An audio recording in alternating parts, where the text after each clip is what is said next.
Bonjour à tous et bienvenue sur ma chaîne Vali, raconte-moi une histoire.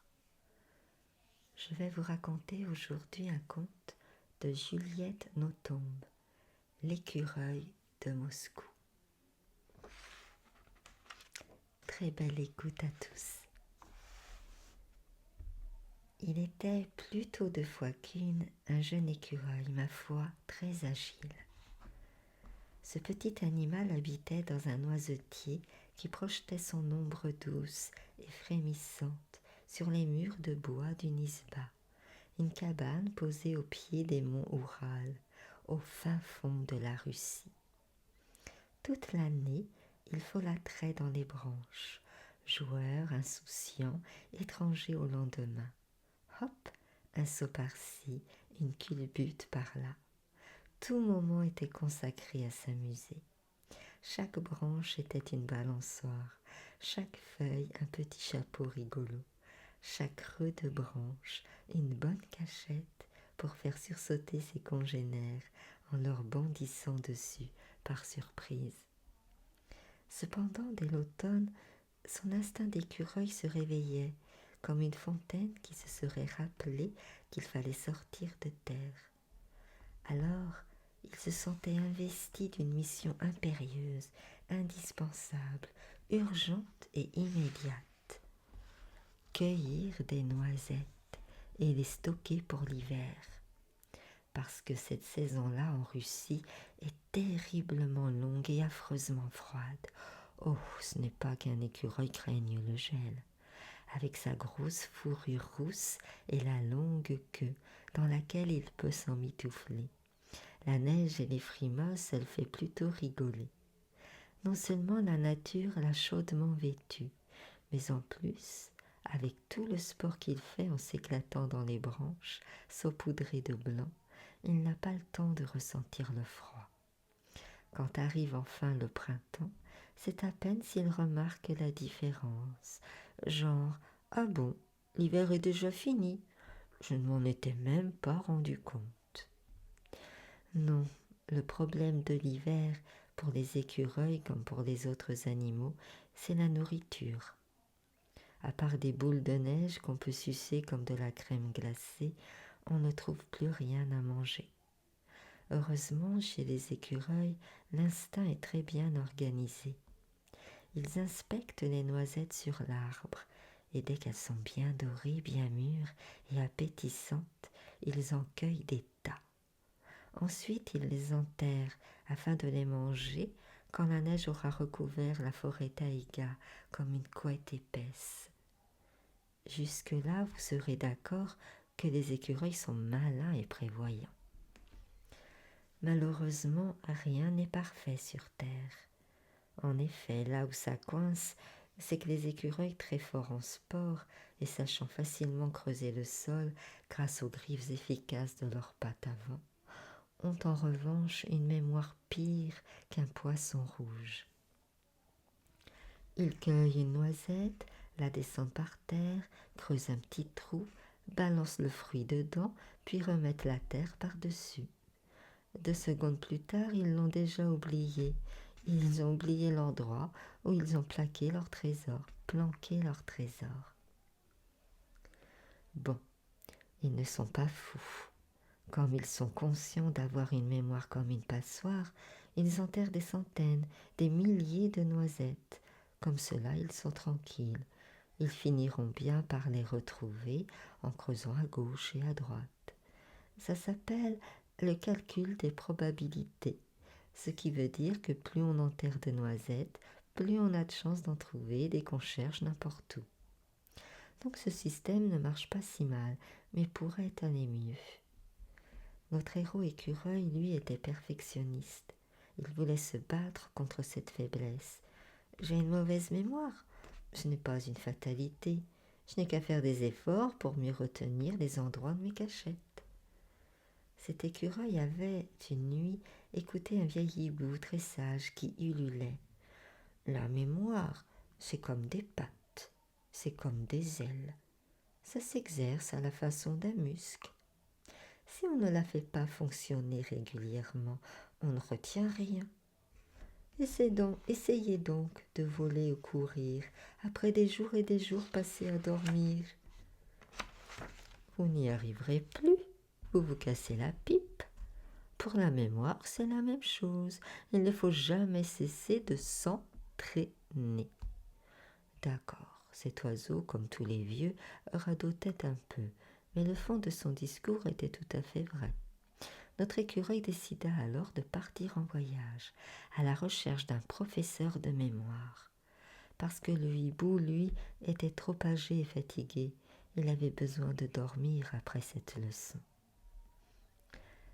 L'animal roux s'éloigna de son isba, attrapant une branche puis l'autre, et peu à peu, d'épicéas en mélèze, de bouleaux en peuplier, de chênes en hêtre, il finit par arriver dans une grande ville. Il n'avait jamais vu ça. Des espèces d'isbas, mais pas en planches. Elles étaient très hautes, grises, avec des trous gris au lieu des jolies fenêtres à rideaux rouges de son pays d'origine.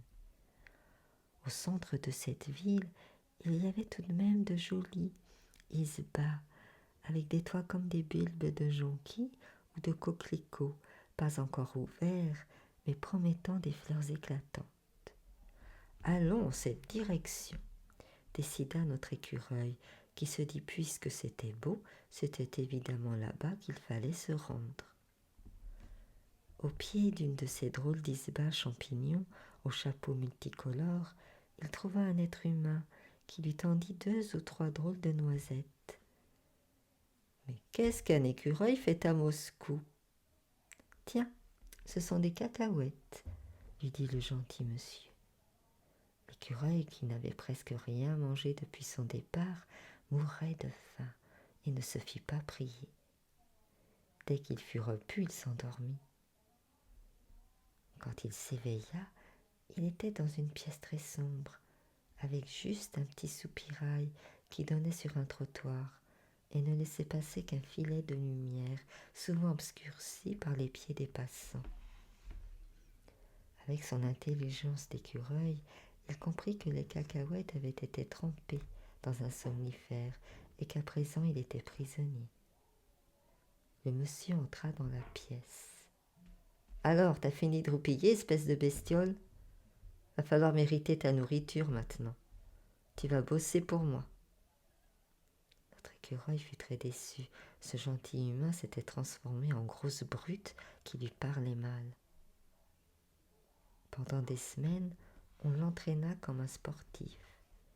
Il devait ramper dans des canalisations ou des conduits d'aération, trop étroits pour des humains qui utilisaient alors des animaux pour faire tout le travail. On lui attachait autour du cou de petits micros et sur la tête, entre les 2 oreilles, on lui fixait une mini-caméra. L'écureuil, nous savons déjà, était très souple et agile. Il se faufilait partout et réussissait à espionner des tas de gens. Peu à peu, il apprit à tout retenir, tout entendre, tout voir, tout contrôler.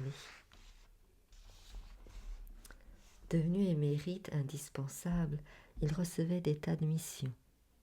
En fait, il était devenu un vrai héros d'espionnage, le James Bond des écureuils, à tel point que le KGB, le quartier général de l'espionnage en Russie, l'avait surnommé l'écureuil de Moscou. En effet, il avait acquis une vue perçante et globale, rien n'échappait à son regard acéré. Eh bien, vous me croirez ou non, le petit animal finit par aimer ce métier qu'il faisait si bien. Cependant, l'excellent travail de l'écureuil de Moscou était mal récompensé. Bien sûr, ses chefs le félicitaient, lui faisaient des caresses et lui avaient fabriqué un confortable petit lit, plein de coussins. Par contre, on ne lui donnait à manger que des cacahuètes ou du pom-corn, beaucoup plus facile à trouver à Moscou que les noisettes et surtout nettement moins chères. Pauvre petit écureuil, lui qui aimait tant ces chères noisettes sauvages, croquantes et parfumées, qui poussaient à côté de son isba près des montagnes. Voilà, notre écureuil en fait était triste, nostalgique de son pays, de ses noisettes, de son arbre et surtout de sa famille et ses amis. Un beau jour, lors d'une émission, l'écureuil se débarrassa de ses micros et de la balise GPS qu'on attachait à son collier pour le repérer. Il faut sa compagnie au KGB et rentra chez lui enfin. L'écureuil de Moscou était l'écureuil le plus positif, intelligent et débrouillard de toute la Russie et probablement du monde. Au lieu de passer son temps à se plaindre à sa famille de l'esclavage que les humains de la grande ville lui avaient fait subir, il mit à profit ce qu'on lui avait enseigné. Non seulement sa mémoire était parfaitement entraînée et exercée, mais en plus, il avait gardé sa petite caméra et filmait tous ses cachettes, ainsi que le travail de ses camarades qui, eux, n'avaient que leur mémoire nulle d'écureuils normaux. Ainsi, chaque fruit sec enterré était enregistré et si facile à retrouver. Alors, dès l'hiver qui suivit, toute la tribu des écureuils au pied de l'Oural ne manqua jamais de noisettes. Voilà, c'est un gentil petit conte. J'espère que cela vous a plu. Quant à moi, je vous dis à très bientôt pour de nouveaux contes. Merci beaucoup.